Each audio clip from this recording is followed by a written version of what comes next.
Mi gente, you already know who it is. It's the radioactive Papi Danny Limelight, United Wrestling Network World Heavyweight Champion. And make sure you tune into the Alliance blog every week. You heard it here first. Straight from Papi. Rules? There are no rules. What rules? This is a revolution, damn it! You'll hear things you've never heard before. What in the wide, wide world of sports is going on here? They want NWA? Let's give them NWA. Who are those guys? And then there's the other guys. We're the other guys. We're the guys nobody ever bets on. The following program is intended for mature audiences. Ladies and gentlemen, welcome to the show. It's time for the Other Alliance Guys podcast with your hosts, Tim, Dave, and Jeremy. Good morning, good afternoon, and good evening. And what can we tell you? Well, with our friend Championship Wrestling from Jeremy down for the count right now, they're staggering to his feet at the 10 count, I think, for the last man standing. We are 2/3 of the Other Alliance Guys, a presentation of alliance-wrestling.com, your number one source for news and information for the National Wrestling Alliance. Sometimes the United Wrestling Network, Major League Wrestling, and various independents around the world. My name is Tim, and this fantasy booker extraordinaire is Dave Scooby. How are you, Dave? Doing well. Made it through the holidays, Black Friday and Cyber Monday and all that kind of stuff. I bought a lot of stuff. I bought a lot of stuff for my wife for Christmas. This is it's Jeremy's. He's feeling pretty under the weather. He just popped in backstage, so we hope that you're going to feel better, Jer, and I'm sure we'll see you next week. And thanks for doing this stuff on the side. We appreciate it. Media Mike is here to demonetize us, and so's Willie's here. Willie Bowen getting the Tyrus jokes ready. Eric Dale, welcome back, Eric. Who would try to demonetize us? Media Mike would. That's who would. Money Mike, as we call him. He's a good man. Vixens is here. Welcome. We just saw you on Twitter. Thank you for popping in there as well. I appreciate you being here. And Devin Dowling, amongst others. I'm doing okay. I'm not an American, so I didn't get those days off, but I gather from Scooby that everything was pretty groovy with some days off for you. Yep. Yeah. Well, I bought nothing, humbug. Yeah, listen, I can't afford it, man, but you gotta keep the wife happy, so to speak. We got a lot to get to tonight. With Jeremy down for the count, we'll probably just kind of skim over the UWM this week and sort of let you know a little bit of information that happens there a bit later. What are we going to talk about this week? We're going to talk about the news around the NWA to start, and we'll kind of lead into our tribute to Kamille, which we'll talk about in just a second. As she, we've learned this week that she is on her way out of the NWA at the end of December, and we'll talk about that, but. A few things before then. We'll go over the power highlights as well. We'll just touch on them, and of course, tomorrow night, the regular Alliance guys, the Alliance guys, they're not the regular Alliance guys. They are the Alliance guys. We're the squatters around here. We'll be talking about power as well as all things NWA. Welcome. Noob and Co. We'll even mention Natalia Markova tonight, just for you. How about that? Chris Drummond, Big Chris Dog. Yeah, 2 major shows happening this weekend. Shocking Power didn't acknowledge it. You can talk about that one in the chat. The boss is here. Hey Jay, thanks for popping in.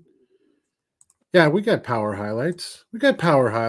And then Dave's going to wrap the thing up with some fantasy booking about whether or not the NWA should run a supercard at Wrestlecade next year with some of its new territories, some or all of its new territories, which sounds like an interesting and pretty good idea to me. I like to start off the last few weeks with some really positive stuff around, especially around the NWA, which, has had a bit of a hard time in some reporters' mouths or particular mouth recently. But there's been some really good things coming out of the NWA. One I mentioned last week, but I know these are of limited supply. Max the Impaler has an awesome looking t-shirt in the NWA merch store, with all proceeds going to the Trevor Project. Go to the NWA shop on the NationalWrestlingAlliance.com website. Pick up yours. I ordered mine. So that's just a cool thing that the NWA is doing. This got much less attention than some of the things you've been seeing recently. But, hey, Kamille was at this is part of Wrestlecade weekend, Ladies Night Out 13. She took down Hollywood Haley J at that event. Hollywood Haley J right out of OVW. Probably with the spear. I don't know that for fact, but I would assume she took that one, pretty dominantly. Big future, I think, for Hollywood Haley J, Dave. Oh, yeah. She just needs to take it slow, do what's asked of her, and I'm not going to say she has an attitude, but she does. And it's good in some aspects, but when you're young, you try to do things that I don't know. It's one of these things of just take it slow, learn your lessons, and if you don't make too many mistakes, you'll slowly move up the ladder. Yeah, she's a kid. She's, 22, 23, something like that. And there's a big, Kamille's like 30. And there's a big difference between those 7 years. It's a lot of growing that is going to be done there. But other good things, we got Mr. Corgan's major announcement at the Joe Kazana Promotion show on December 2nd, just around the corner, which everyone kind of expects will be an announcement that JCP is going to be a territory of the NWA. So we'll see if that happens.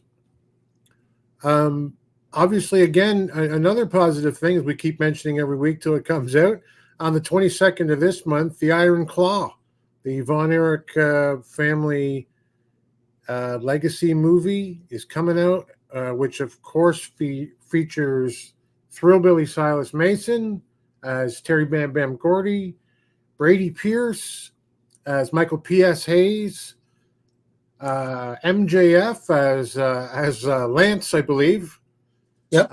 And it's got, a couple big stars with Jeremy Allen White from Shameless and now The Bear, and Zac Efron, of course, big movie star and the whole bit in the past. So that's positive for the NWA as well. And of course, NWA episodes beginning to appear on the CW app, and that getting the attention from some of the boys and girls around the Discord. So lots. Zac Efron in a wrestling movie. He's so jacked in the pictures, Devin. He's put on so much weight, and it's all pure muscle. It's going to. It sounds like it's going to be an exciting time. Yeah, who the hell is Jason Cayley anyway? I never heard of that guy. Iron Claw starring Thrillbilly Silas Mason.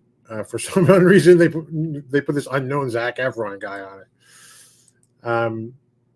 So really lots of positive stuff. And then, of course, we get this announcement, which for this upcoming live signature event on January 13th at Revolution Live, which I gather is a studio. NWA is going to present Paranoia. Now, this is a live signature event, which doesn't really mean pay-per-view. And listening to reading Dodi, our friend Dodi Cusamonto in the Discord, he threw up the venue, how it's all general admission, and a shot, Dave, that made it look like it was just one of those cool almost indie theaters that you'd have a band at, and everyone just kind of mills right up front, and I'm sure in this case around the ring, and first come first, if there's any seating. I assume there's seating, but if there isn't, everyone's just going to kind of pack into that place. Yeah. I don't know if this is going to replace Hard Times. I don't think because they've already announced at Sawin that Hard Times was the next pay-per-view. That might be in December. Have you heard? Do you know? I have not heard anything. All I'm going by is that they have Exodus Pro on the 1st, which is the Friday. Right. They have Joe Kazana on the 2nd, and I haven't seen anything else. So if they go with those two and they actually have some tapings or actually just have footage from those, that'll get them through the first of the year. But who knows? I mean, I'm not sure. Usually they can, in a 4-hour period, they can get 4 to 5 shows depending on what they're planning on doing. If they do a year in review show, it's just the best of. Yep. They can go back and look at what happened at all the other pay-per-views and stuff like that. So I believe they have up until the first of the year, and then they'll start going with the CW stuff. So I'm interested to see what this Paranoia is going to be. Unfortunately, I don't think I'll be able to make it. It's a bit of a drive. It is quite a bit of a drive, and even flying down there, we do have some company business down in Florida, and it just won't be able to work out that I'll be able to be there, and it being only one day. Right. I'm not sure if they're just doing tapings or if they'll do that plus some other dark matches and stuff like that. But I mean, we'll see. It's something new that the NWA is doing, and we'll just go with the flow. Yep, I'm with you. Maybe I can convince my wife to spend our holiday money on going to Florida instead of, I don't know, Cancun or something. But look, you mentioned CW. You don't see the Fight Network logo here. You see the CW network. Logo, or the CW logo. I shouldn't say network because it sounds like we're on the app these days. But that's exciting. So it looks like it's going to be something exclusive. Your boy Timmy's going to have to buy a VPN because we don't get the CW up in Canada. But we'll figure that out. We'll burn that bridge when we cross it.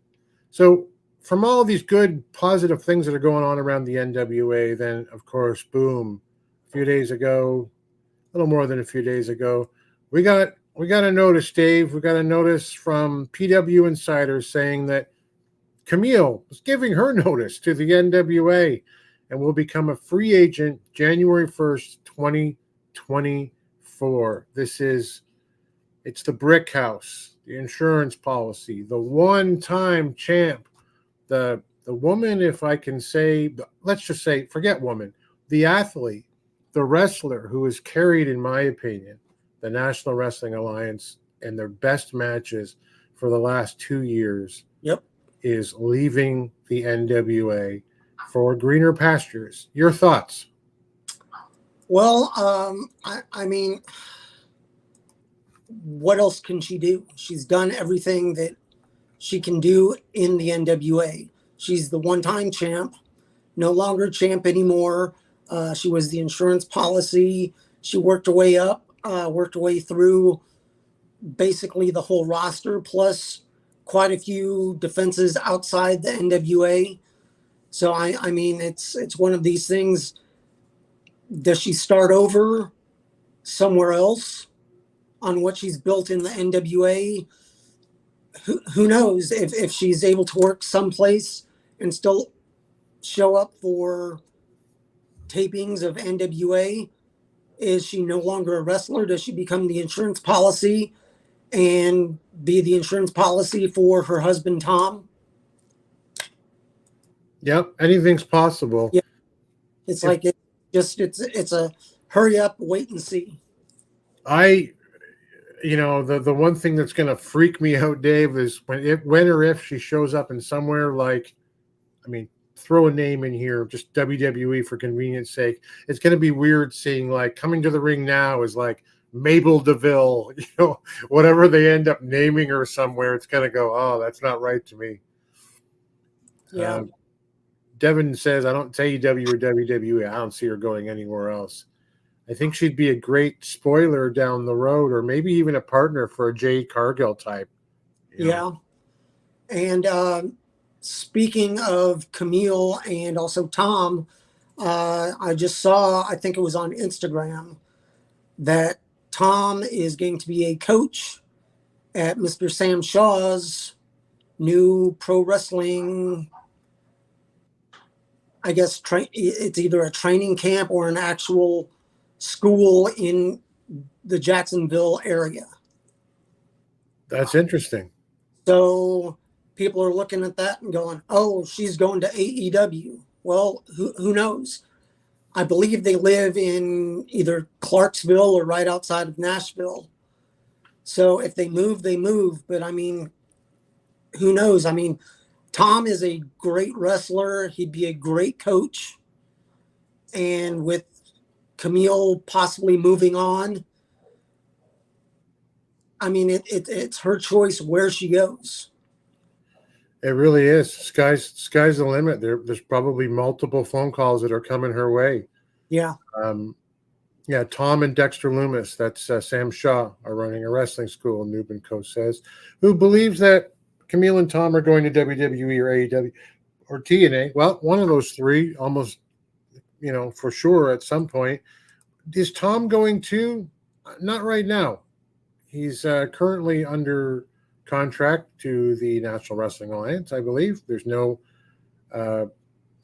sign that he's going anywhere. But hey, things can change.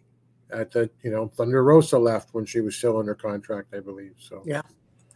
Devin says Kamille can come in and immediately be next to Chelsea Green, who she's wrestled 1,000,000 times. And Jay says, in his very polite way, Kamille should be celebrated as the icon of the NWA that she is, which is what we'll do right now. In our brief retrospective of Kamille, the Brickhouse Kamille, and her career in the NWA, she has had, last I heard from Pollo Del Mar, I believe, on the probably the Pope's podcast, 40 successful title defenses of the NWA World Women's Championship. 812 days as champion, which people will tell you isn't a metric. It is a metric when during those 812 days as champion, you have 40 title defenses, which by my math puts her at a title defense roughly every 20 days, which is pretty good. Yeah. As, what's his name would say. Fifth on the all-time list, just ahead of June Byers, who she's going to be playing in a movie, actually, that has already been filmed. So 40 defenses, one every 20 days. Wow. And that is amazing. So just to kind of celebrate her a little bit, she started as I love this shot, as the insurance policy in October 2018. Actually, before this, at NWA 70, opposite Brandy Rhodes, for the match between Cody Rhodes and Nick Aldis for the NWA Worlds Championship. She was brought in for that. She started thereafter accompanying Aldis in Power. Like I say, this is just a great shot. Just the smugness that she's got for Tim Storm. Everyone looks great here. Look at Dave Marquez. Yep. Dave Marquez in 2018. And, I've said this a few times on this show. One of my favorite, I'm a sucker for opening themes. And just the camera work that these guys will do at the NWA and other places too. but when they had Into the Fire as the theme song back then, and it just dropped. It drops right at the moment when Aldous throws the curtains open and you're watching him and Kamille from behind. Do you remember that? Yep. It was just perfectly timed, and like it was super cool. I marked out like the complete fanboy that I am. Let me just see what's in the chat here. Love that episode and season. Matthew Underwood says, "Hey Matthew, will we ever get that feeling back? Feel like we're getting closer." He's talking about the 2018 shot there. Her first match, although that was October 2020, her first match, or 2018, her first NWA wrestling match, not her first wrestling match ever, but her first one in the NWA was May 2020. So call that a year and a half. Year and a half later. Yeah, the cast and roster intro was awesome. It was really good. And some of the highlights for you know what? Let me just do this. In her time as champion, before I just pick 5 matches, which I thought off the top of my head, I didn't dig into any reservoir for this. Just there are 5 matches that I think Kamille has been involved in, at least, that were match of the year candidates. Not women's match of the year for the NWA. But in the time that she has been champion, 812 days, she defeated Serena Deeb in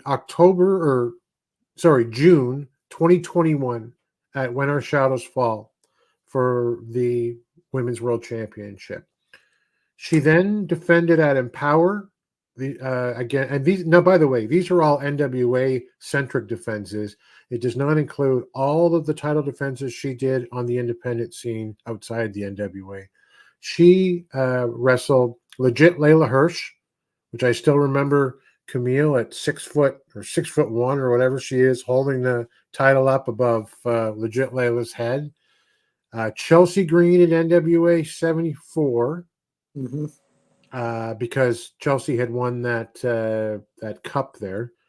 Tootie Lynn Ramsey, she fought and defeated Melina at Hard Times 2, which I was saying to Dave before the show. I had forgotten about Melina's time in the NWA, falling to Kamille. Kira Hogan, Kylan King at Always Ready, Taryn Terrell, who, just at the mention of her name, I have now broken J. Cal's heart. Maddie Rankowski, or Maddie, Paula Blaze, who I'd also forgotten about, Allison Kay, Jasmine Allure, Angelina Love at Nuff Said, Lady Flammer at the World is a Vampire Tour in Mexico, La Rosa Negra at 312, and finally NWA 75. She ends up losing the championship after defeating Natalia Markova on night 1 for night 2 against Kylie Page. I don't know if Sam Retro is out there. We all, but he and I still have, we still have keys from the keyboard that Kamille used to smash Markova in her last successful title defense. Iban Huerta gave us that. So those are some of the amazing names that she has defeated while being the NWA Women's World Champion. Polka Dot Pam is here, and hey Pam, thanks for dropping in. Pam has been to, I think I can kind of wave my hand and say basically almost all of the events that Kamille has been a part of for the NWA that, were pay-per-view worthy and television worthy, I'm sure, as well. So she can tell you firsthand here in the chat just, what a solid performer she is. Yeah, it's cheaper for Billy to use his own music. 100%. Sure. Devin says, I remember the Melina match fondly. Jay's sighing at Taryn Terrell. Absolutely. Taryn Terrell could remove paint with that voice. Good heavens. Yeah. But what a character. I mean, just so over the top. And And there you go. Yeah, I love Taryn Pam says, bye.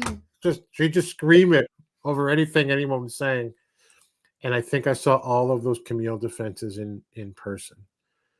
90 Day Fiance star Paula Blaze. She's the best. I did forget about her. Me too. So those are the names that Kamille has gone through in her time. But I picked 5 kind of at random just to sort of touch on for a moment, Dave. Give me your thoughts for some of these. Okay. Kamille versus Thunder Rosa was at Back for the Attack, I believe. This one, I think this one was from the Power that followed it, where they went to a time limit draw. Yeah. Shortly before Kamille becomes champion, this match, gets on the championship track, this match. I thought this was a great one. You know, Kamille was early on in her NWA kind of tenure here, but Thunder Rosa was an unbeatable champion at the time. Do you remember this? Yes, I do. And it's one of those things of, you don't always have to win a match to win the match. That you may not be counted as the actual winner, but just her being able to hang with Thunder Rosa. If you've watched Thunder Rosa wrestle at all, she's just a ball of fire. She's high intense moves. She mixes the martial arts and the MMA training that she has with classic wrestling. But her size, she's not a big girl. She can fly around the ring. She comes from the graveyards of Tijuana, Mexico. She's used to that lucha style. So it's one of the things of just being able to keep up with her. You don't have to win the match to actually, quote unquote, win the match. That Kamille has had so many different styles of wrestlers that she's gone against. And I mean, looking at your list here, Tim, each one is just a different type of wrestling. And you look at Kamille and you're like, okay, she's about 6 foot, good sized girl, power wrestler, but she makes adjustments on the fly depending on who she's wrestling. And that's something that will help you down the line. And I mean, for only wrestling for a few years on a consistent basis, it's amazing what she's done. You know, and I thought this particular match, I thought Rosa was in an amazing spot to do amazing things with Kamille. Like, she may have led that match a little bit, but as I say, Kamille was very early in her time there. And what a great fight it was. It still sticks out as one of the best power matches overall for me. And like you just said, Devin Dowling says, you don't have to go over to get over. Like, I still remember Thunder flipping the bird at the end of that episode and the close up on that, because you couldn't pin her, on her way out the door, right? Yep. Now I actually got goosebumps right now. I'm legit. Eric Dale says, I was sad when Thunder Rosa went to AEW. She was great, and hopefully she's back soon. I trust. She had that terrible injury for a very long time. Hey, Noob says Natalia Markova definitely knows how to put on an amazing match. Yeah, she's making her career right now in the NWA, putting people over. We'll talk about that in a little bit. I think a little bit too much right now, but I might be in the minority. But she is one of the matches. I'll get to her in a second. Kamille, one of the other 5, versus Taya Valkyrie at NWA 74.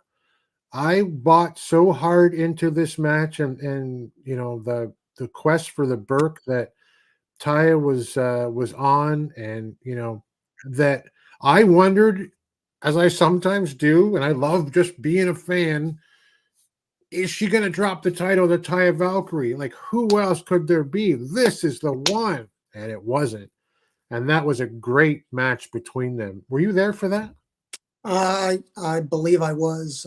I don't know. I can't remember what events I've been to. You go to a lot, yeah. Yeah. But it's one of those things that Taya has a lucha style, but she has the size as well. She's not afraid to do high risk moves. Yeah. But she's also similar in size and stature to Kamille, and Kamille doesn't have that a lot when she wrestles. Yep. So it's one of those things of you make adjustments on how you wrestle depending on who you wrestle. And I think this was one of those that Taya, as a veteran, helped build Kamille up. Even though she is the champion, it helped build her up even more, just the style that she was able to hang with. And she almost got it, but Kamille made an adjustment here and there and came through and won the match. Yeah, and as Pam says, the match Kamille versus Taya was amazing. Taya is such a credible wrestler. You know, she is an athlete. You look at her and go, you know, this is a legit fight between two people, you know, more or less of the same size. It doesn't feel like sometimes like Camille's wrestling a Layla Hirsch. You're like, come on, you know. It wasn't that. Like, it was a great match. That was in my top 5. Also, Kamille versus Max. This one was a barn burner as as well. Great initial matchup between these two, and Max the Impaler is one of the most interesting, and just I really like Max the Impaler. Just as a talent overall, I think that they were something, bring something to the NWA that nobody else does. And again, for in that particular fight, I was, you know, saying, wow, is Max the one that's going to take the title from Kamille? And these matches went on, all the ones we've been talking about, for so long that after a while, I stopped asking that question because Kamille just kept on winning. Yeah. Those were two big, you know, well, Max is a brawler, a bruiser. I don't know if Kamille necessarily is, but certainly strength-based. Do you remember that Max and Kamille from, I want to say 74? Yes, I do. It was one of those that it was probably, I mean, like you said, besides Taya, it was one of those matches that you're like, this could happen. It's believable.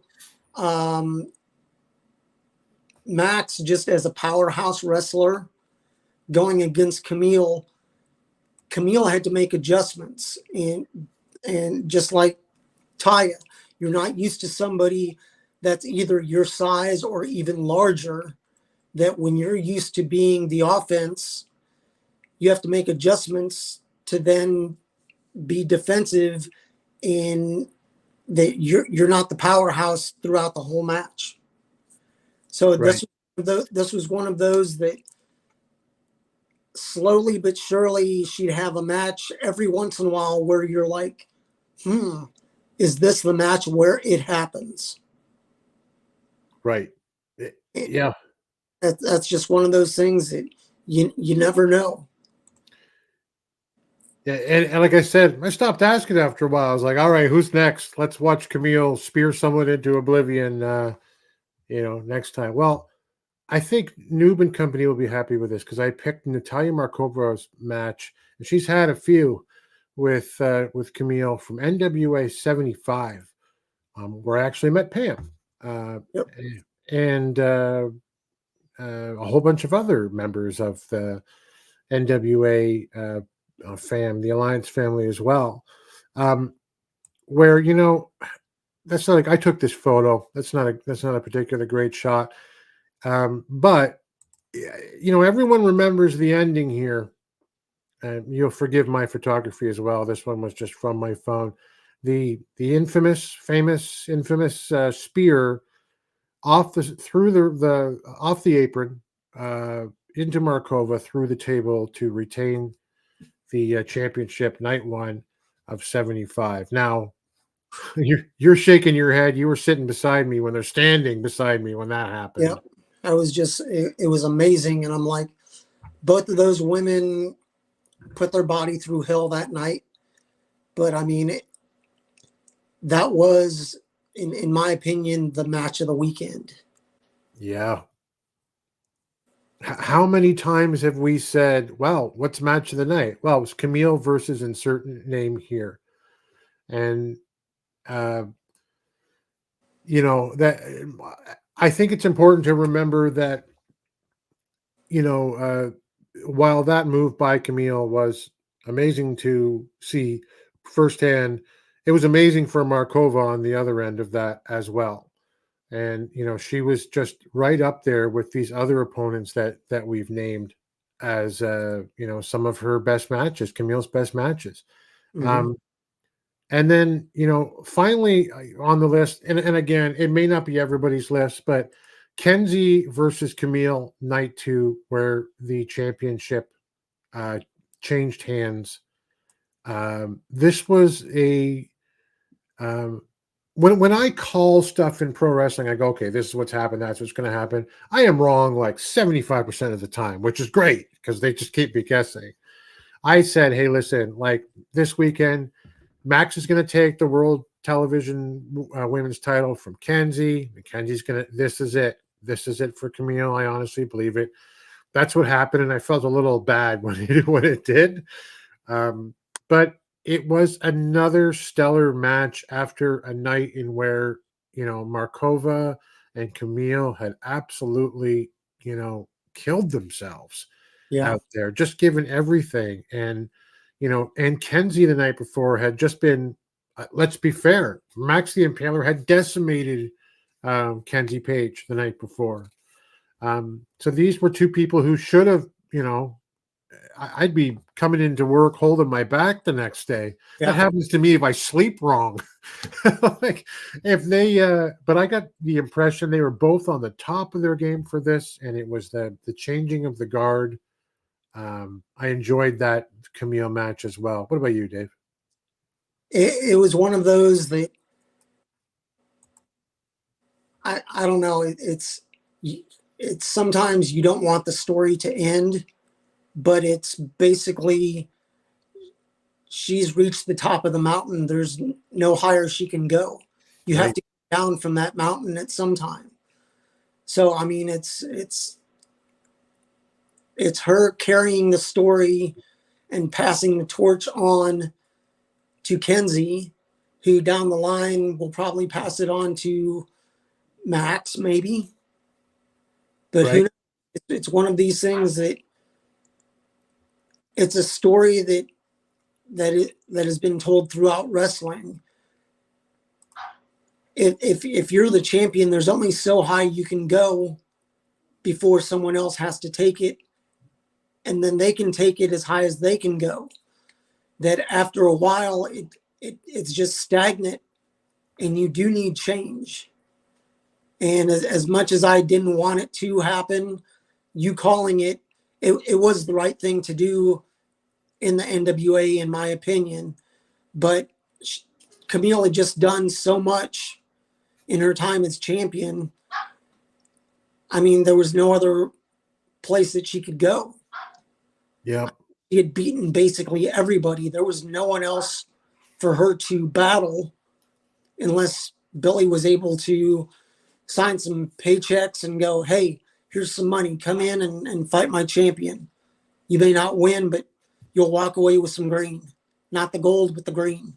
I'm sure someone much smarter than I has said something in the past about when you're the biggest fish in the pond, after a while, it's time to find a new pond. And, you know, the Brickhouse has been the biggest fish in the NWA pond. Not biggest female fish, biggest fish, period. She has carried the company over, you know, match, pay-per-view after pay-per-view, match after match. And she has been a boon to the National Wrestling Alliance. We hear through the PWI insider reporting that they are parting amicably with her, or she with them. January 1st of 2024. As has been said here, hey, if she's not under contract somewhere, then maybe she comes back and she does one-offs and the whole bit. Let's not forget that Tom Latimer is still in the NWA. So we hope this isn't the last time that we see Kamille. But if it is, the insurance policy to the one-time champion, she has been one of the, if not the greatest star that the company has seen in the last 2 years. And we wish her all the best in the future, that, and that she just finds continued success and continues to grow and make a career last even longer. I'm going to go to some of the chat stuff here. Noob says Natalia Markova is a great main event star, but I was hoping for Natalia to win. Talking at 75, I didn't expect. I see. This is the. You said Kenzie to beat her. Oh, to beat Kamille. Okay, right. I think Natalia Markova will be, if everything works out well, an NWA Worlds Women's Champion. It's time to let Kenzie do her thing right now. I do think it'll happen for Natalia. She certainly should, be picking up something. She's taken her licks around the NWA and then some.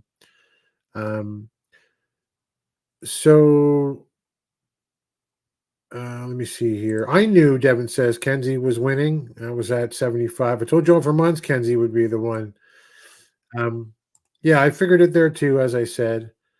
So James has said, and this might be in a response to something, NWA is doing a CW television taping on January 13th. No TV deal was lost. So I think he might be talking with Paladin here in the chat. Scott B, I think Kamille can go to any wrestling promotion she wants to. I think any company would want to hire her. I would agree.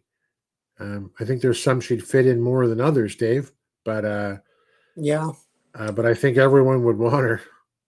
All I can think of is, if she shows up on SmackDown as the insurance policy for the general manager, that would be so fun. Wow. Because, think about it.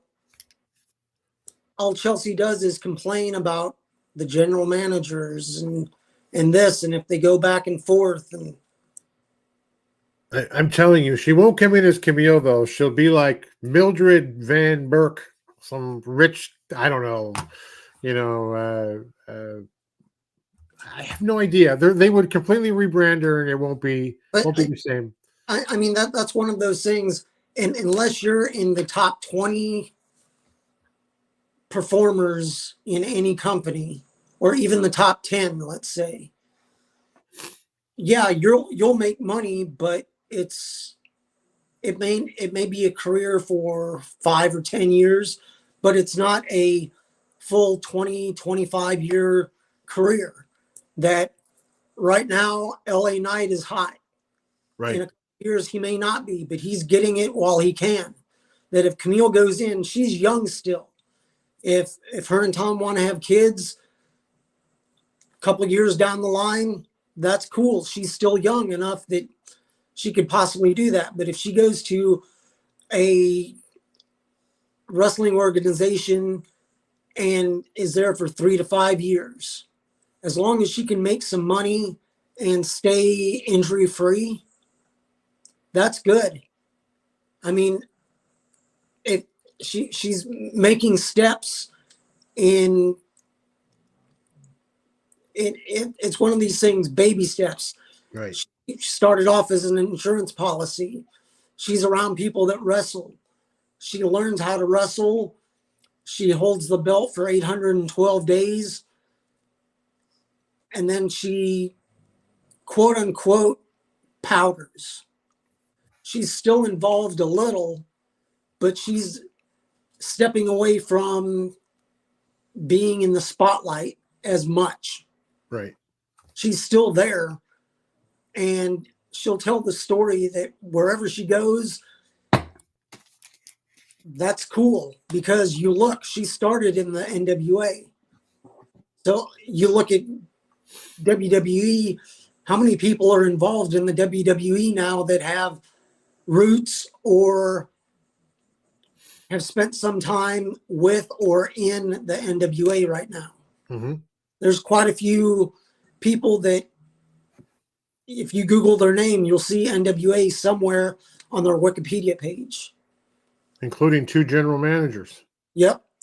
So it's one of these things of, I'm glad I got to see her while I did. And I mean, more power to her. If she moves on and moves up, that's cool. If she's able to come back, maybe she comes back and she's not a wrestler, but she's just the insurance policy. Right. She's not actually a wrestler. Okay, cool. Sometimes you have to go back to the beginning and start again and try something new. Who knows? Sometimes you do. I'm glad she's had success, and while secretly I'm mourning the loss of Kamille, I'm sure wherever she goes that you'll be able to see her. Yep. I agree. She's not one to just be kept in the shadows. You can't take a presence like that and just hide it away. Eric Dale said, "Yeah, I don't know. Kenzie got owned by Max the night before. How long can she hold off the Impaler?" I think that is just the opportunity to sell an amazing story for one or both of them down the road. Mm-hmm. It might be, and with recently, a week or two ago, we had Father James Mitchell come out and, cut that promo with Max with both her women's world television title and the TJPW Princess Championship, where he was just saying, you were destroyed, Kenzie, at 75 and away. No one has ever been destroyed on an NWA Lightning One era pay-per-view. It's a matter of time before Max the Impaler comes for you. And kind of said, we're sort of looking at you right now, Mims, which is interesting, right?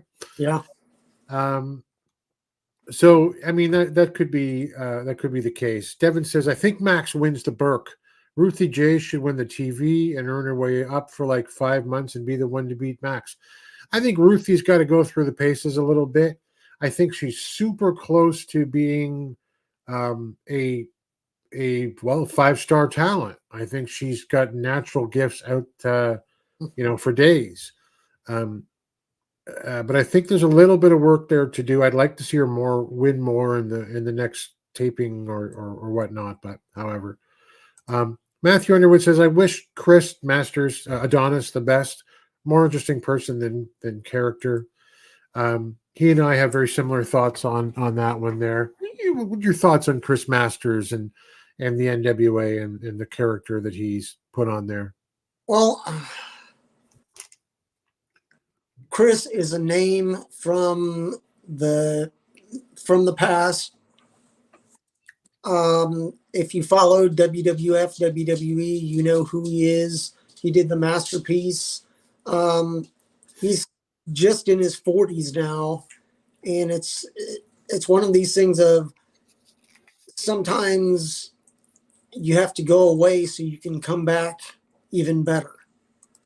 That he's basically been used as a name to put over just about everybody else besides himself. So either possibly find a tag partner and come back as a tag team, or maybe it's just time for the NWA to use these territories to refresh characters or wrestlers and let them go stay there for maybe a period of 3 to 6 months. Sure. Can't miss you if you don't go away, right? Yep. So it's one of these things of go somewhere else, win a title. If that title is then looked upon as a good title, quote unquote, by the NWA, that if he's in Exodus Pro and wins the Exodus Pro NWA championship, then he can come back a couple months later and say he wants to put it on the line at an upcoming pay-per-view. Right. That's what you use your territories for when you do either your anniversary show or your Crockett Cup. I think that's when they're going to use the territories to their benefit. That each territory, if there's 3 territories and each of them have 2 tag teams that they bring in for the Crockett Cup, there's 6 of your Crockett Cup teams right there. So it's one of these things of, like you said, we can't miss you if you don't go away. I have nothing against Chris Masters. He's a great talent. Yep. But he's been put through the ringer. He's gone through just about everybody to make them look better. Whereas taking all these losses, it hasn't hurt him a lot, but it hasn't done him any good either. Yeah, I would agree. He's the kind of guy where, and I know what Matthew has said about, like more interesting. Where did we put it? I put it up a second ago. More interesting as a person than a character, I think is how he put it. Hope I'm saying that correctly, Matthew. I am way behind on my thing here. More interesting person than character. Yeah, and I would agree. But it's just a matter of, like, you could look at Masters and say, here's a guy who could be NWA Worlds Heavyweight Champion. Oh, yeah. Just on name, on recognition level, that's part of being champion. That's why you see Trevor Murdoch's and Nick Aldis's and EC3's and Tyrus, for that matter, almost in his case, almost exclusively because of his name recognition. But he always lacked it. Well, not always. He back in 2019, early Power, Strictly Business, there was something to Masters there that had a bit of an edge to it, a little bit of aggression. But he always seemed so incredibly cool and laid back. And I don't know that works when you're world's heavyweight champion as a thing. But I've always enjoyed seeing him around. Jay Cal would have liked to have seen Tessa versus Kamille. A lot of us would have. Just didn't come to pass, and still hope that Tessa, comes to the National Wrestling Alliance to help rehab that career after making up with La Rosa Negra. And Scott B points out that, depending on who she signs with, Kamille could still come back on occasion. Yeah, we mentioned that won't happen if she goes to WWE. But there are situations where we could see Kamille return. I'm going to avoid the CW stuff for TV right at this particular moment. Noob has a fantasy booking regarding Natalia Markova when we get to the NWA Power highlights. Okay, we'll be there in a moment. Mildred Van Burke wouldn't be the worst name ever. No, that's not terrible. Debutante was the word that couldn't come to me earlier. I could see her as a rich debutante training to come to the WWE. I could see rather the WWE making her do that. But anyway, my point was that it'll seem different when she's elsewhere. But still, all the best to her. Hope she gets paid. Several promotions willing to pay her more than the NWA was able to pay for Kamille. They don't have to rebrand her, Matthew says, if Billy releases the footage for all this Cody 3 in exchange for a CW promotion. This was a cool tweet from today, Kamille. Shout out to everyone who thinks that they know everything about anything. Yeah, it was on her Twitter page today. I'm sure we were beneath her notice, Dave, but let me see here. Just going through a few of them. Kamille was on Dynamite. Briefly. Had a rubber match with Thunder Rosa. Had one with Taya Valkyrie too down in Mexico, Dave, and where Taya got that win back and defended that title that she had down there. To your point, Hunter does love the NWA. I believe I believe that last I had heard, the NWA, the Dome Globe, the original one, was still outside of his office. I'm sure they've all moved now. But framed under wraps outside Hunter's office. That's what I had heard a couple of years ago. Jammin is here. Hates to hear that Kamille might be leaving the NWA. She is, by all accounts, leaving the NWA, my friend, at the end of December. We're just wishing her well and all the best, and thanks for all of the great things that she's done. Noob wants him to look closer at Markova while she's still got some still in her 30s, I guess. Let me see here. I can see Scott says AEW might really be interested in Kamille since they just lost Jade Cargill. Yeah, just lost somebody else too recently who I don't know what's going on with AEW. You hear about some of the possible network changes, and you kind of wonder, Dave. Yep. How's that going to look? I guess enjoy it while you can. I mean, who knows? I mean, there's people upset. Oh, well, NWA is going to the CW, but it's going to be an app and it's going to be this. Just enjoy wrestling however you can watch it. Yeah. Right now, if you're a TV network or TV station or programming sports or whatever, and you don't have an app, you're lost. Yeah.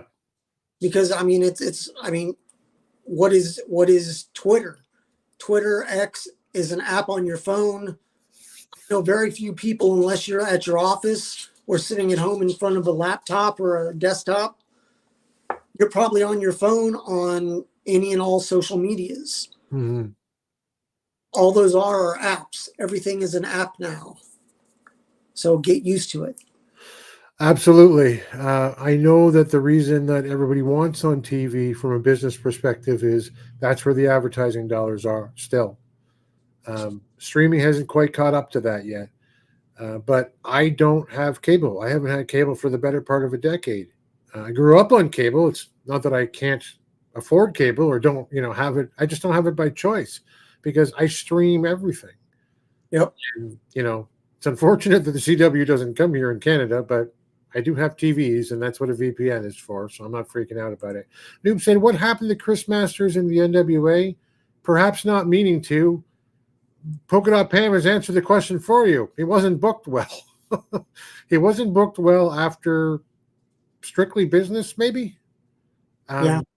They put the national title on him at one point. Then they had him give it up to get in a battle royal so that he could be the guy to protect Aldis if he won. Murdoch, I think, tossed him out.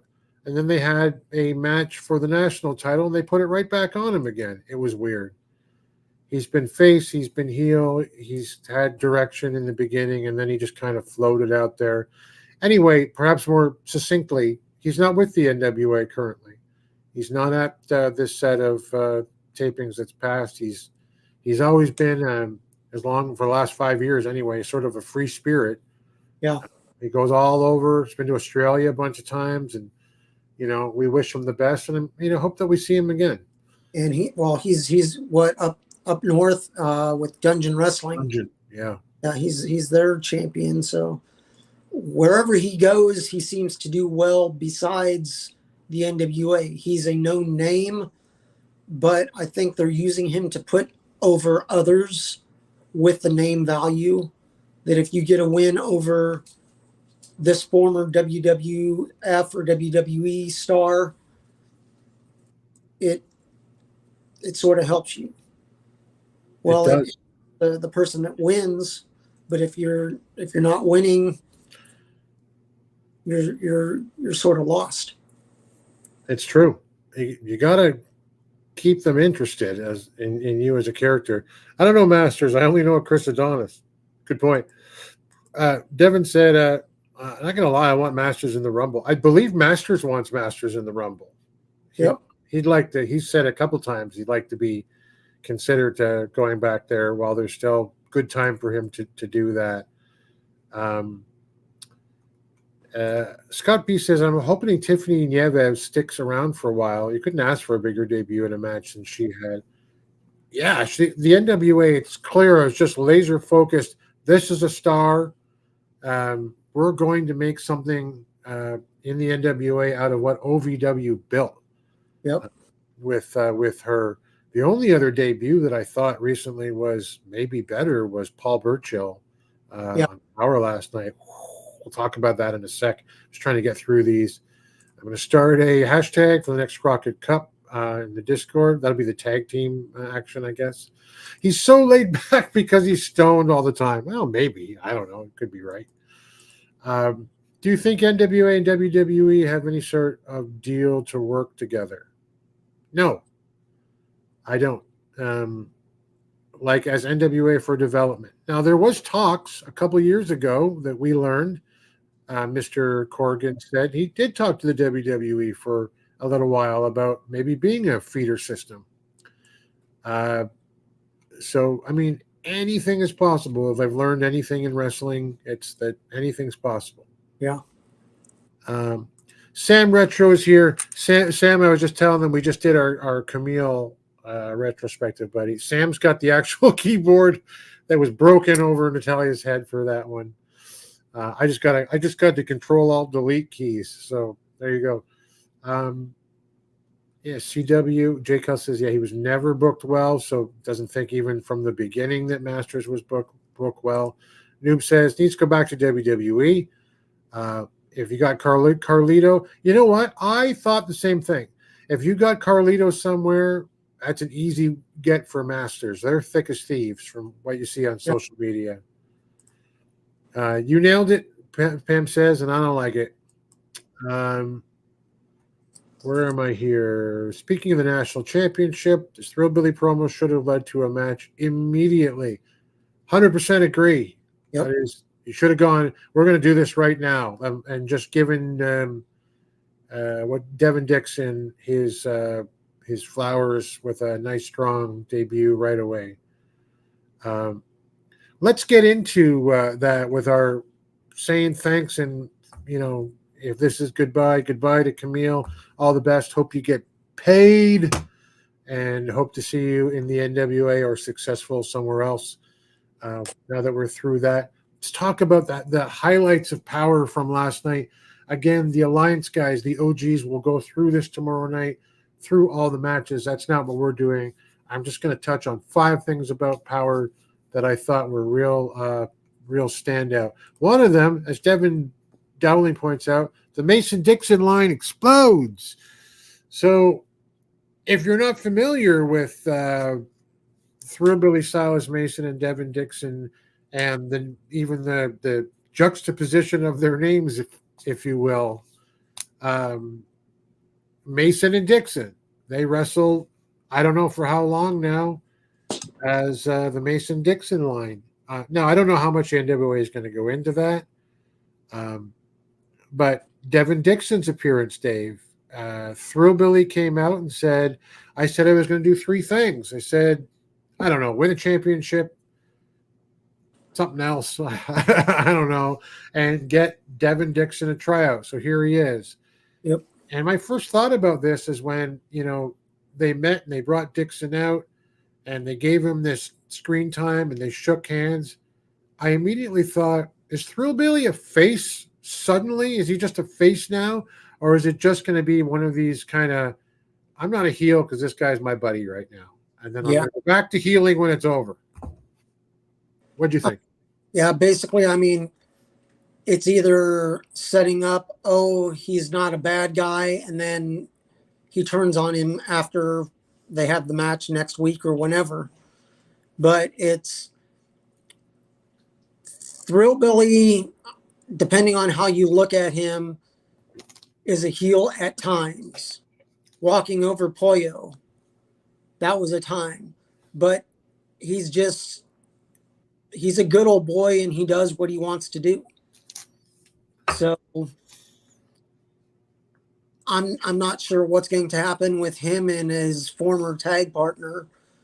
But, I mean, the more the merrier. I don't see him doing tag matches because that's what the other part of the Southern Six actually is, a tag team. Unless they actually decide to build up the Southern Six into 6 members. Yeah, that was my initial thought. Maybe he's a member of the Southern Six, but yeah.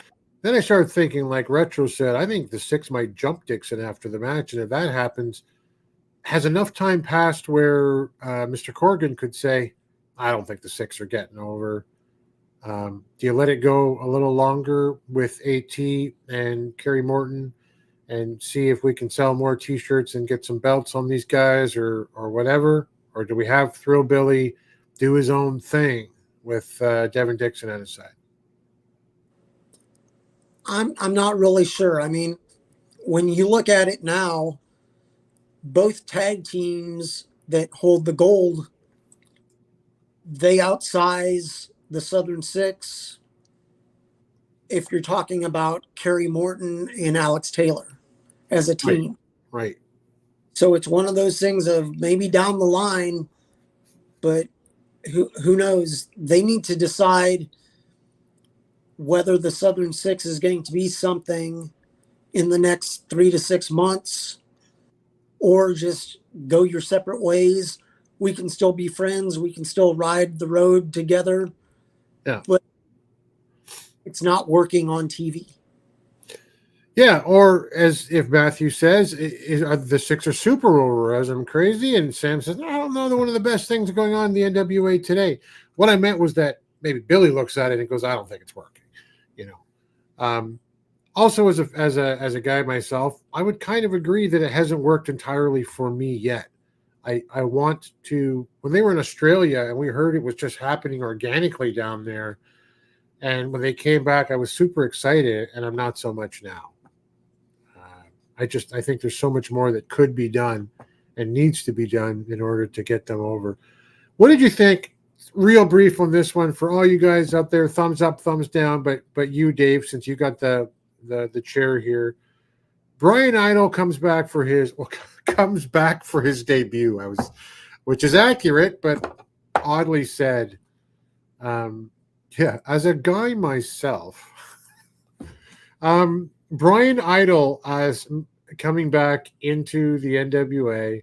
He's no longer Mercurio, and Danny Deals kind of goes, I heard that he's Mercurio's identical twin cousin, and Joe just kind of tongue in cheek going, What did you think of that little bit? Did it need an explanation, or would you have changed it? Well, I mean, me personally, I would have had him come out and, I don't know, maybe go to the podium and be like, hey, Kyle, I'm here in the NWA, and give an explanation of who you are. I'm not Mercurio. My name's Brian Idol. They wouldn't let me use my name because Austin Idol didn't want me here in the NWA. He's gone. I'm here. This is my real name. Have him hold up a birth certificate. Who knows? Just give him something to do to explain it. Just short, simple, and then just go to the match. Right. It's one of these things of they've had this storyline of him as Mercurio, and it never really went anywhere. So who knows what they're planning on doing, but him as Mercurio or Brian Idol, it just hasn't clicked for me. Yeah. No, I mean, we'll give him some time as Brian Idol, but yeah, I mean, Mercurio didn't work. We all know that. This was the joke of the night right here.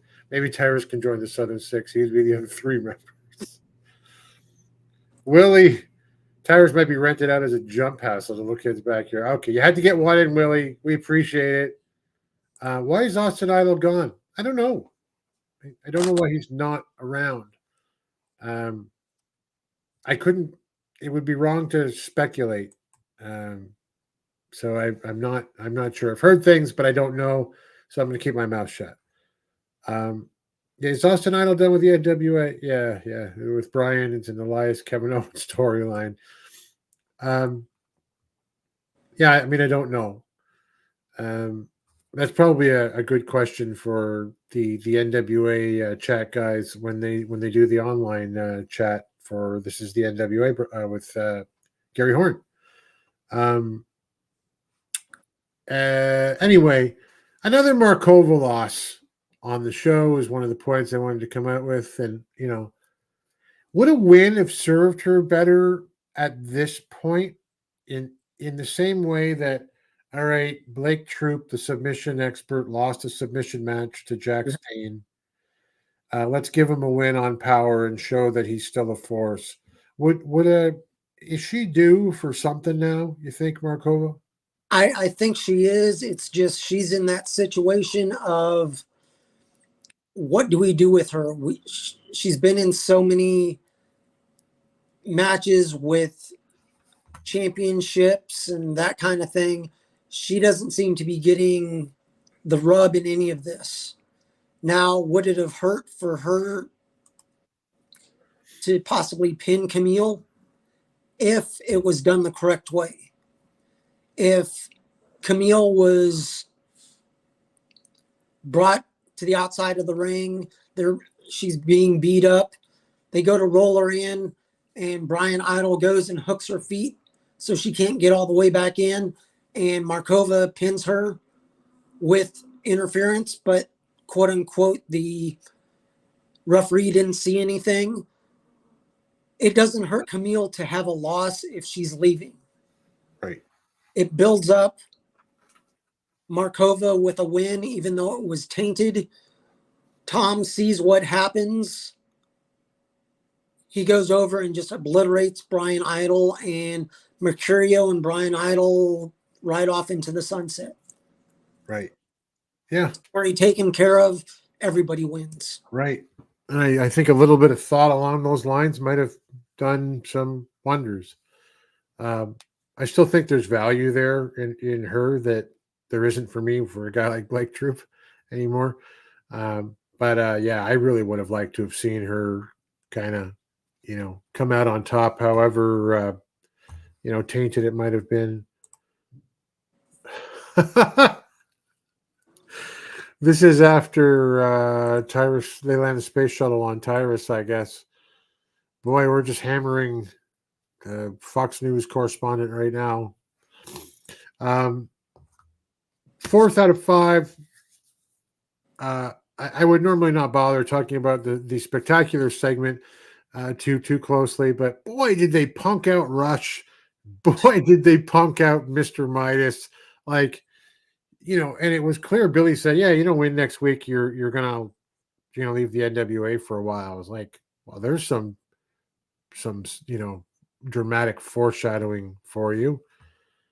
I like the idea that if that's your gimmick, that you get punked out, like, Rush kind of is in social media, but like, wow, to hear it from Billy, and what they did to poor Mr. Midas, so we know nothing about other than he got squashed. It was just, what is there for these guys to do now? I'm not sure. I mean, it's one of these things that if you're going to, I guess, take this serious, I really don't know. They're getting different faces and different wrestlers highlighted, but is it hurting the product if they're not moving the needle, if they're not doing anything good? What did Mr. Midas do for the NWA?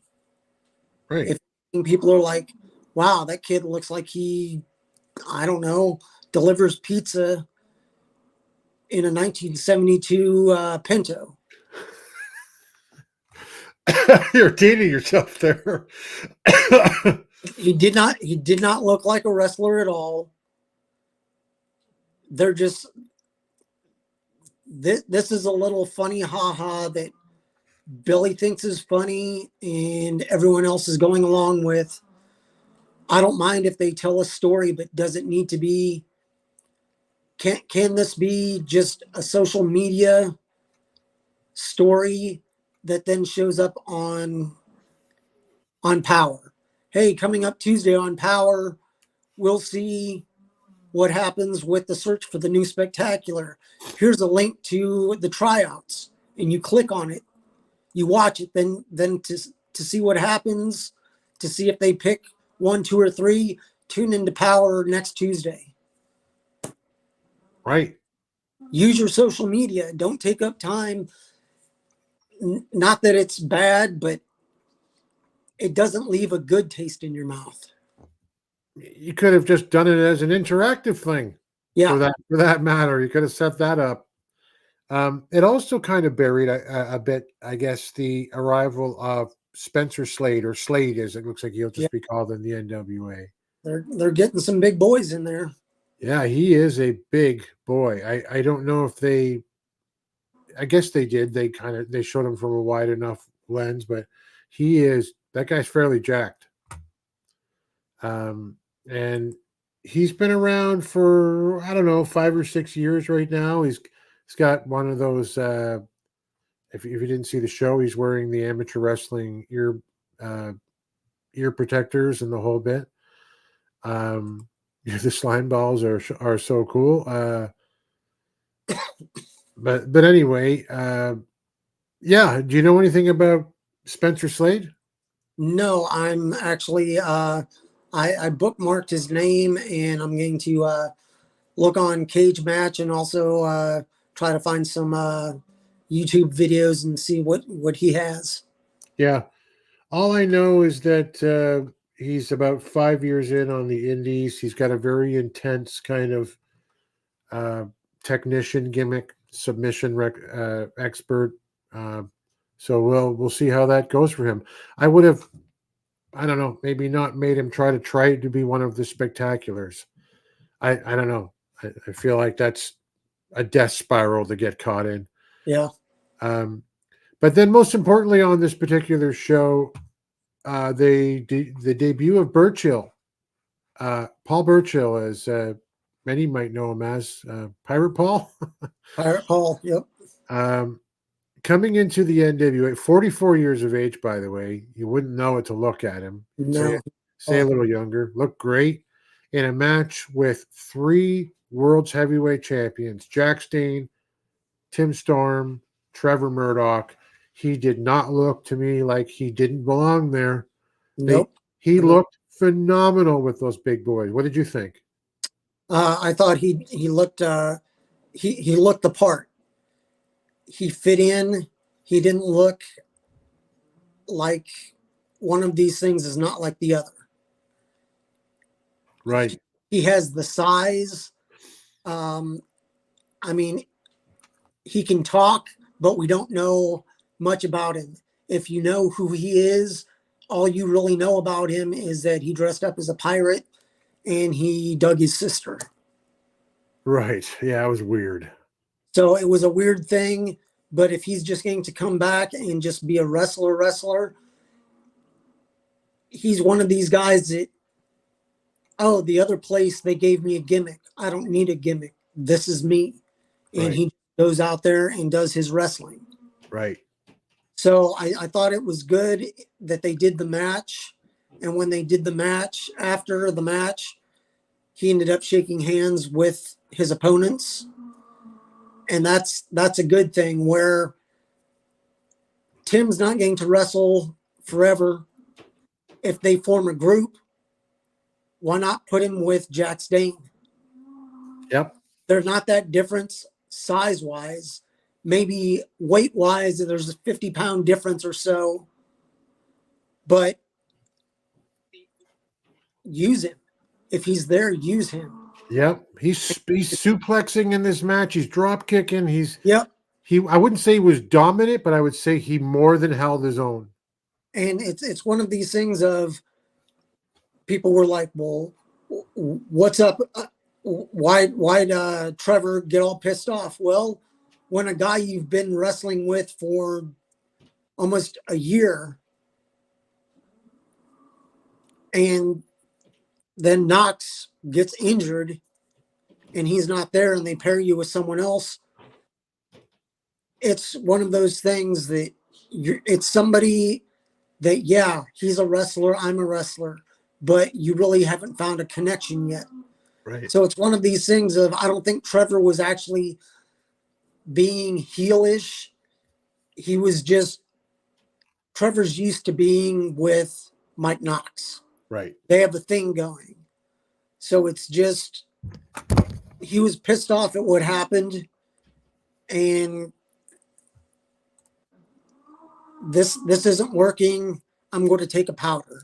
So he ends up powdering and they lose by DQ. So it's one of those things of, they need to use that as a storyline and build up Burchill.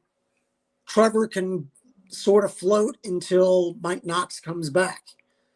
But Crockett Cup is less than 5 months away. Right. So they won the cup. Why not have them just go on a spree of, whether they win or lose, they just destroy team after team after team and then go for the gold and win it at Crockett Cup. Right. That'd be fantasy booking all the time, Dave. Oh, yeah. That's good. I thought you touched on it there. Not even just that he more than held his own in the match, that he looked great. It was the handshake that you mentioned. Yep. That was the sign you deserve to be here in this ring. Yep. with us right now. Like I thought like that immediately, if I were a fan, go, oh, he's on their level. Yeah. And we have instantly made a main eventer in this company. I look at it as the tag team may not have worked out, but I mean, I'm already looking at Burchill and going, okay, well, if he finds another tag partner, they could go after either set of belts, or he could automatically jump in and go after the national title. Yeah. He has the size to match up with Thrillbilly. So why not? Right. Absolutely. Man, Dave, Tyrus is getting just eliminated as a person in the chat right now. Kokishi, is that Hisa? Is that who that is? I believe so. Yeah. Okay. Hey, Hisa, how's it going? Are you going to check out Godzilla -1? Here they use tiles as Godzilla's double. Separated at birth, Willie says. Tyrus and the Pillsbury Doughboy. Scott points out Tiffany Nieves had also had a big debut this week. I thought she wrestled 2 weeks ago. Maybe I'm crazy. Maybe it was just a podium interview last week, right? That's what it was. Yeah, she did the podium. Yeah. Hey, there's a serious talent there for sure. Never seen Santa and Tyrus in the same place. Don't insult Santa saying that Tyrus can fit down a chimney. Mike said, "Hey, listen, Trevor was angry at the ref for not breaking Dane's hold." I almost universally despise when someone doesn't sell something that's been sold. But the boot to the face where Dane was just like applying the submission and just went, yeah, I thought it was great. In that moment, I enjoyed the effect. Yeah. Angry Trevor, managed by an angry DKM. That's an unstoppable force right there. Wow. I got my fantasy booking idea, Noob says, and I would like to see Natalia Markova feud with Kenzie. For if Natalia wins, she's officially part of the NWA, and if she'll lose, she'll leave. Oh, so a loser leave town match with Kenzie. Interesting.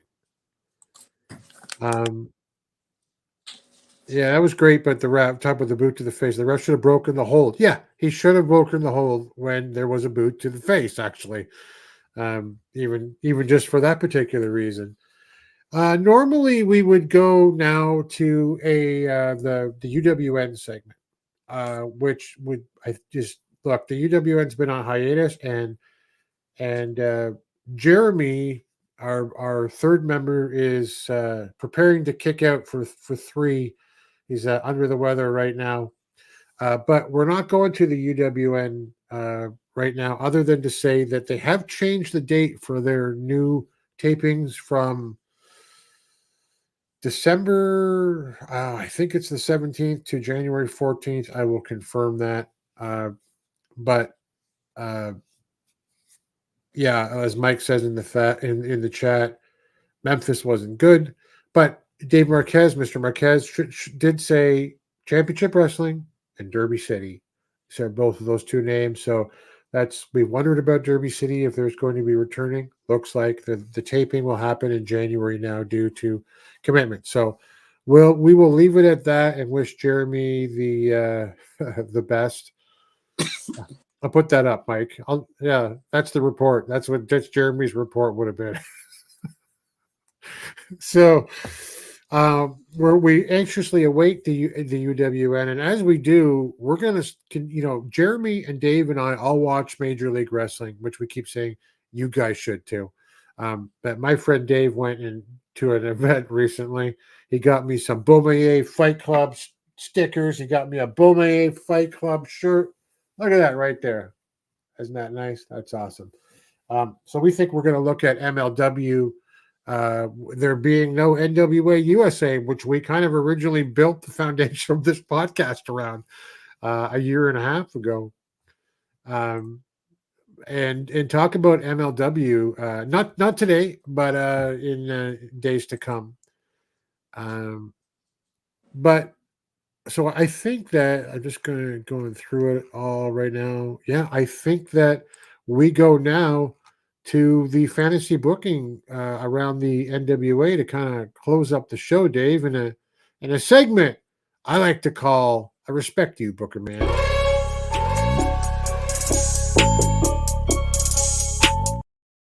Put that nice and loud so I could wake Mike up. Dave, should the NWA in its territories run a super show, a supercard at next year's Wrestlecade? What do you think? Well, it's one of these things of by time Wrestlecade 24 rolls around next year, hopefully there'll be several more territories and NWA will be featured on television, I guess if you want to call it television, whether it's a streaming platform or on network TV. Yeah. I think this would do the NWA some good. I'm not sure if Billy would do good being there. If you know about Wrestlecade, it's held yearly Thanksgiving weekend with Game Changer Wrestling. And if you don't know Game Changer Wrestling, that's one of the groups that Effie wrestles for, as well as Matt Cardona and several others.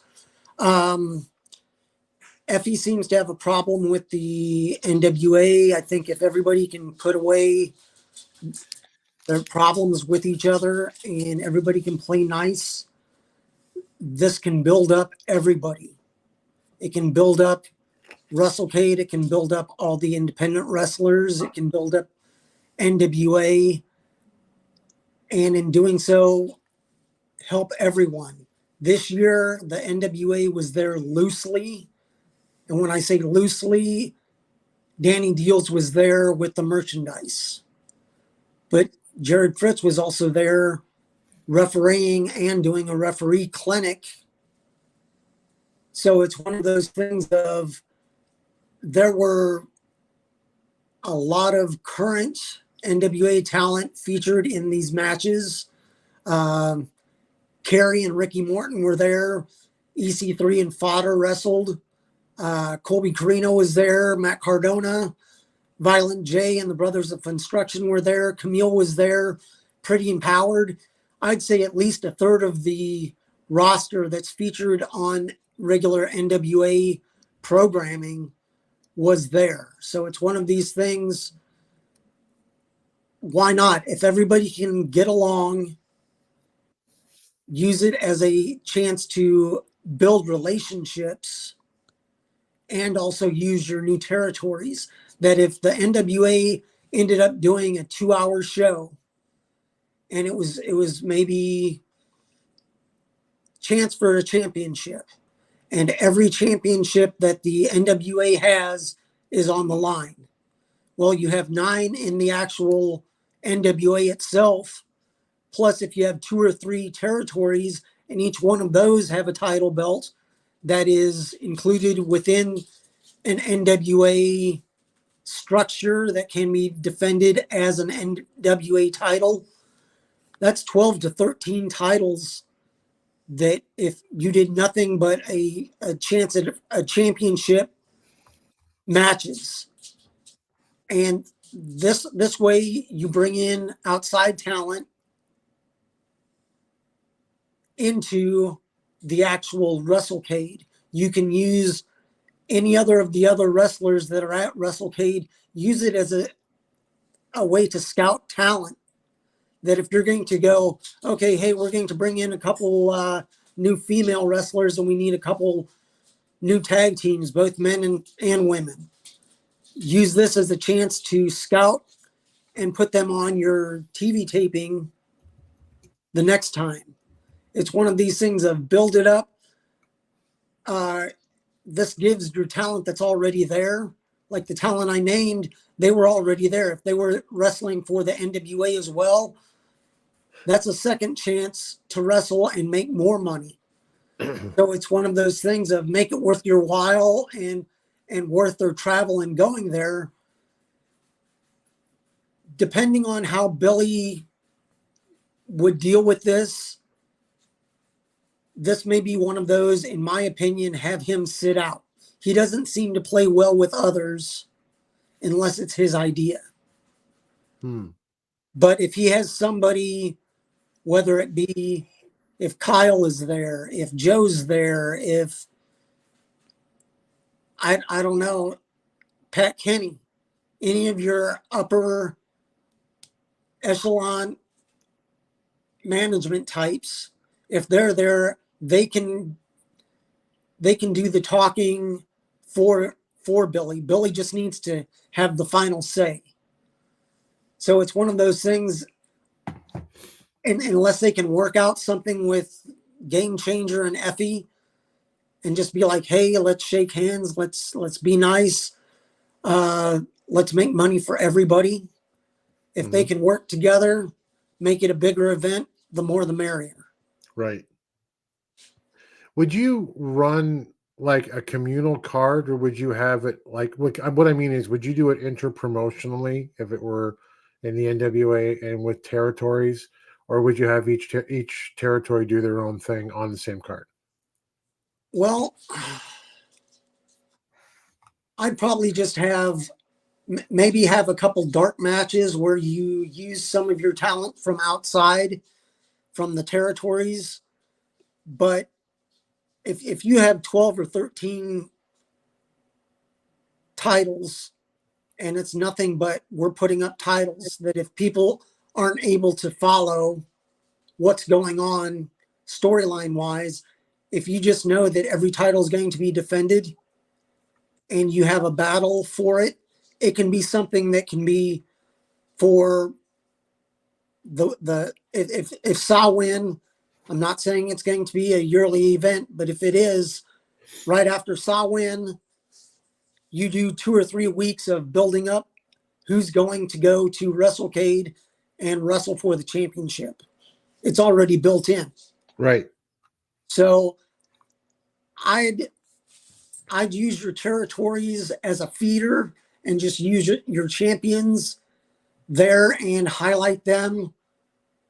But it's one of those things that you have to decide when and where these titles are defended.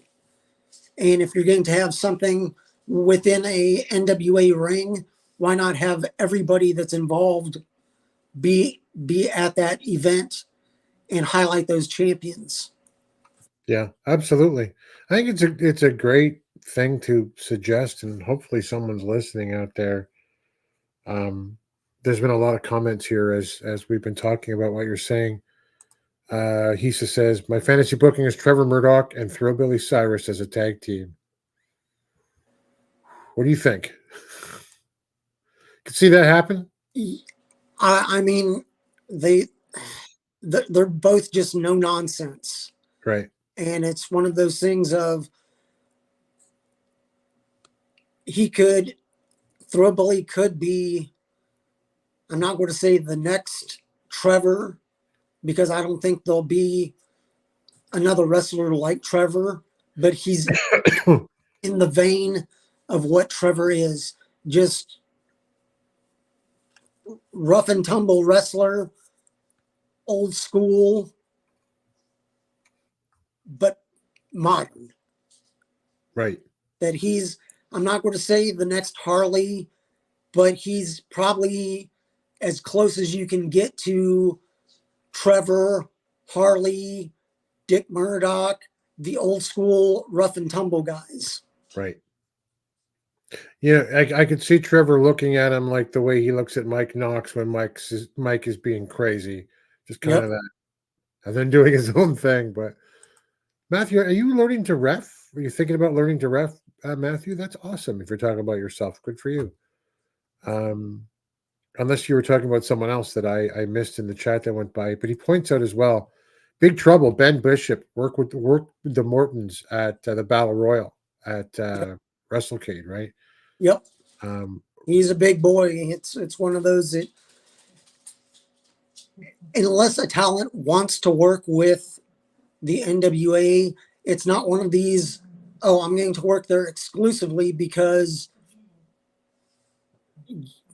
it's not live every week. Hopefully it's going to be live tapings every month, so you can build up and get your reps in. But if it's only one time a month, you still have 3 other weekends to go find work. So it's one of those things, bring in these wrestlers, use them. It's good for both. They get a chance to have basically on their scorecard of, I worked for the NWA, or I worked for Exodus Pro, or I worked for JCP. I did this. If it works out and they're a good fit, you tell them, hey, we've planned out for the next 6 months, we're going to have 3 tapings or 4 tapings. These are the dates. Can you work any of these? That as they go with all these different territories, if they're going to have tapings monthly, just work out a schedule where you know when they are, and get as many of your big name people in as you can, but also use it as a chance to try out other wrestlers. Yep. Because if it works, it works. If it doesn't, no harm, no foul. They didn't win or they didn't lose for a reason. That's right.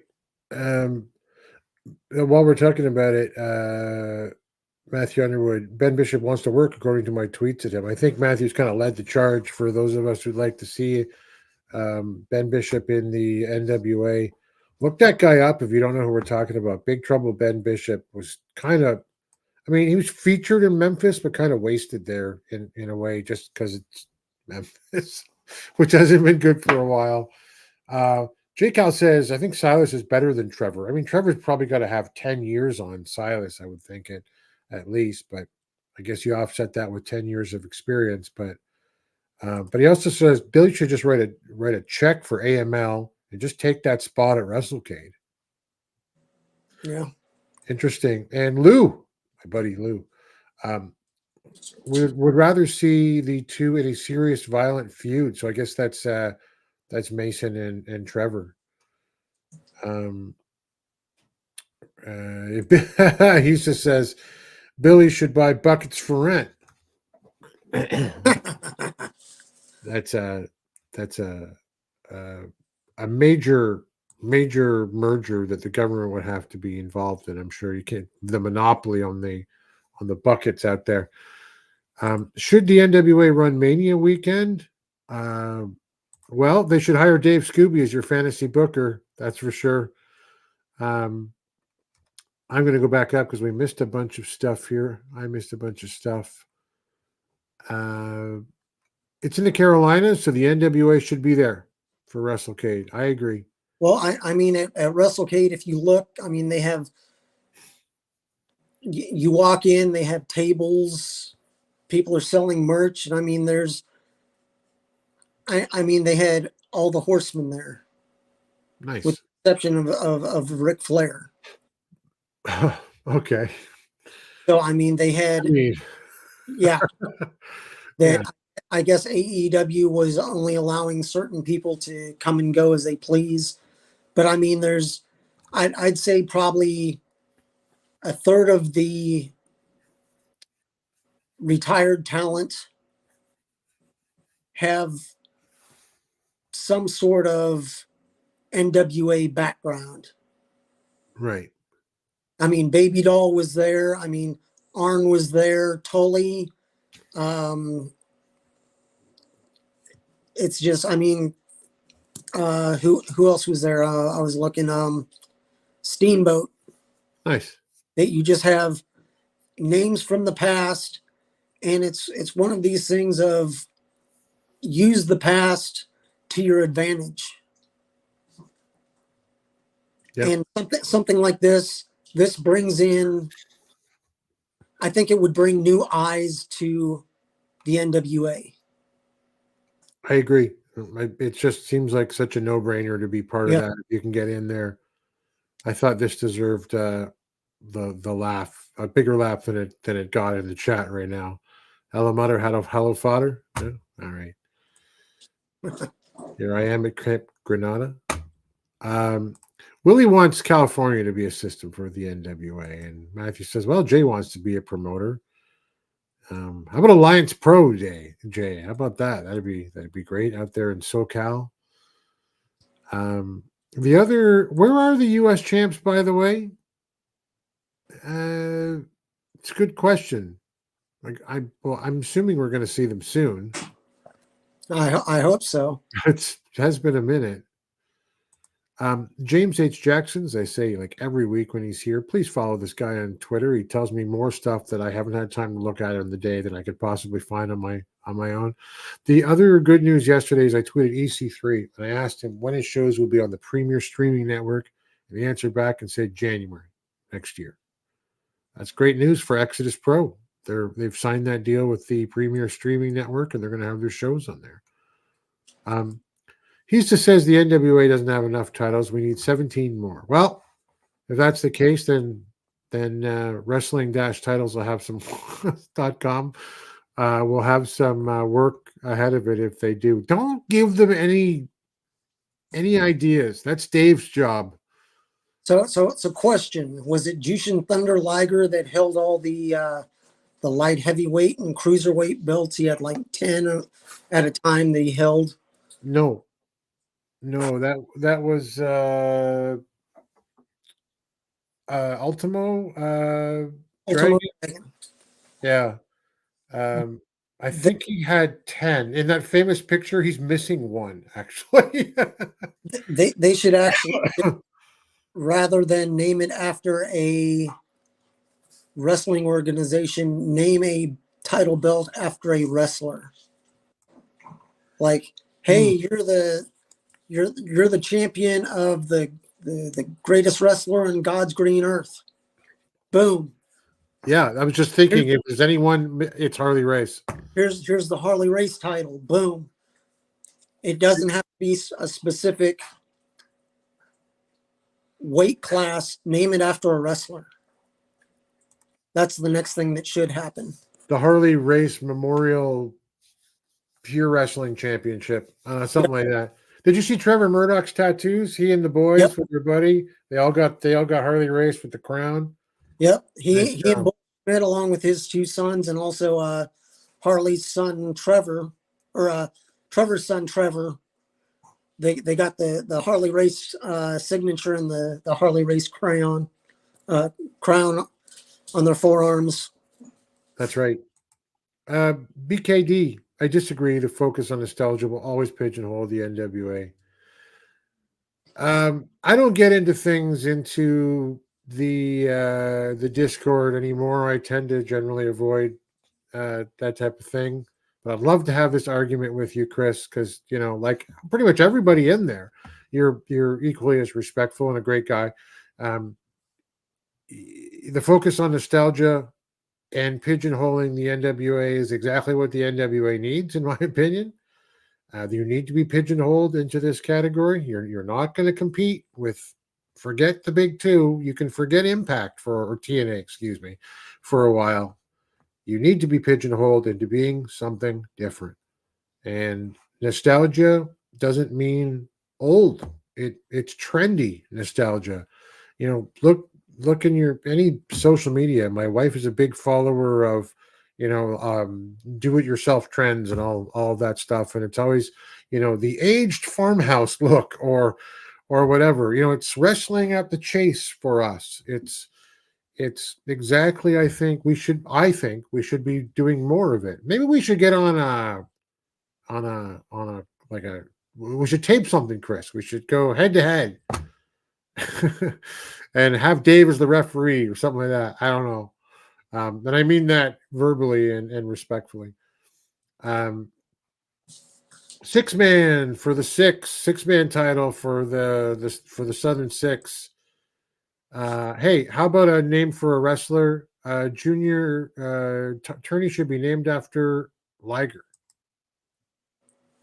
Yeah, the Owen Hart Championship. There kind of is one. There's the AEW has that yearly thing, right? The Owen Hart. Yep. By the way, beautiful belts. You ever seen those things for the men's and women's Owen Hart tournament of farts? Oh, those look nice. Leatherbydan.com if you guys want to see them. The beautiful black and pink plates and leather. Using reverse colors last year, I think. Oh, they looked amazing. Yeah, he said, who knows titles way more than I do, was missing the WWF Light Heavyweight Championship.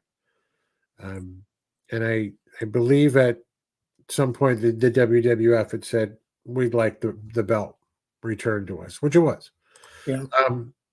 Nostalgia is a good thing, Matthew says. There's a reason why so many classic wrestling socials exist. Old shows all over the network. Very successful ones. Lou says there's a fine line between being pigeonholed and securing a niche. Who else is doing nostalgia? I mean, I agree. You mean, what does MLW do? Like, if you think MLW, what do, Dave? They do mixed matches, make better fights. They have I guess you could say they're pigeonholed, but their niche is we're bringing you something different. And in this particular case, I think the NWA is built on a foundation of nostalgia. I don't see any reason to not continue and, in fact, re-embrace more, I would say, in that trend. What do you think, Dave? Am I crazy? Well, I mean, it's one of these things of you don't have to always revert back to something old and refer to it as something old. I look at things like once a year, McDonald's brings back the McRib. It's something people enjoy, but they either wait for it or they wait for it to go away. So it's one of these things of you don't have to always highlight the past, but use it to your advantage. That just like Sawin, if they're going to have that as a yearly event and it's going to be their quote unquote hardcore, more power to them. But you know, at Crockett Cup, it's going to be tag team wrestling highlighted along with championship. You know, at Hard Times, it's going to be this. When something is given a name or a style, try to live up to that. Right. When they do like WWE just did Survivor Series and they did War Games. You know what they were going after when they did that. They're telling a story of so-and-so's returning, this and this, all these different little stories.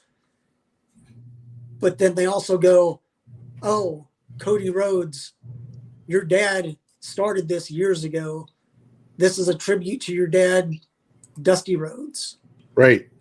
Use the history and legacy sparingly, but use it at the right time and at the right place.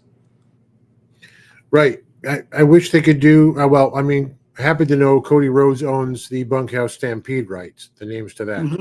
So that's not going to be something I don't think that we could get anytime soon. But along those lines, I would love to see something like that, Dave. The Dusty Rhodes Memorial Bunkhouse Stampede. You know, I think there were 5 Stampedes. I think he won all of them. And it was just Dusty's match, and you had the boot trophy. I love the boot trophy. Yep. It's great. But your point is taken, and I think nostalgia is super important for the NWA. And it would be remiss if I didn't take this opportunity with so many people in the chat to say I urge you in a polite and respectful way to tweet at the NWA on Twitter. Oh, do you say X now? Excuse me. You don't even say tweet, but to tweet at the NWA, to tweet at Mr. Corgan politely and respectfully, will you please bring back the National Wrestling Alliance Hall of Fame, which has not had an entrant in the Lightning One era. I promise, I keep promising to do more on this. We have a petition already with about 50 names signed up, which was a great start, but I would love to see the return of the Hall of Fame that is lacking so many greats of yesteryear and won't be around to honor the greats that we're experiencing right now. So follow my lead on X or Twitter or whatever you call it, and please let's individually and as an Alliance family, as NWA fan members, ask Mr. Corgan and the National Wrestling Alliance to restore the Hall of Fame. I'm going to leave that there, however, and I'm going to suggest that you very strongly, if you know it's good for you, please join us tomorrow night, Thursdays at 8 Eastern, 5 p.m. Pacific for the Alliance guys. It's the OG podcast. That's J. Cal, the boss himself. That's DKM, the Angry Man's Angry Man. And that's the mysterious and faceless Jaden. Guys who have been covering the National Wrestling Alliance for, I'm going to say, 15 years. And they're on tomorrow night. They run a little longer than we do, although this is fairly long for us tonight. They're going to cover NWA Power, match by match. They're going to talk, I'm sure, about Kamille. They're going to talk all things NWA in depth. And, of course, Jay himself, every Tuesday, 5 p.m. Eastern, 2 p.m. Pacific, he hosts the pre-party, the hour before Power goes on the air, where he actually spends most of the time just talking to the chat like we do, and then goes into the show and tells you what the matches will be. And, again, all things NWA. It's just Jay by himself.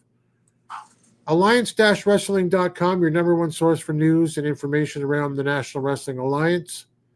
At the Alliance blog on all the social media. Dave, where can they find you? They can find me at Dave Scooby on Twitter, X, and on Instagram, also over on TikTok, at Dave Scooby, followed by the number 1. Excellent. And I am on all of the social medias at the Alliance Gold. I had to think, who the hell am I? I am at the Alliance Gold on, Twitter and Instagram and all of that fun stuff. Hey, Matthew just tweeted. That's great. Thank you so much, asking them to restore the Hall of Fame. He just says, I like J. Cal and DKM, but I hate Jaden. Matthew Underwood agrees. Which he does not. Jaden's a good guy. But don't tell him I told you that. Otherwise, we'll hear about it. Jeremy, my friend, my brother in pod, I wish you best, and I hope that you get well soon. And until next week, we'll see you guys at the matches. Thanks for joining the stream. This has been a presentation of Alliance-Wrestling.com. We genuinely appreciate your support. Would you consider subscribing so you'll never miss a future episode? I'd also like to remind you we do a live stream every Tuesday at 5 p.m. before NWA Power. You can find us on social media at The Alliance Blog. And until next time, we are The Alliance.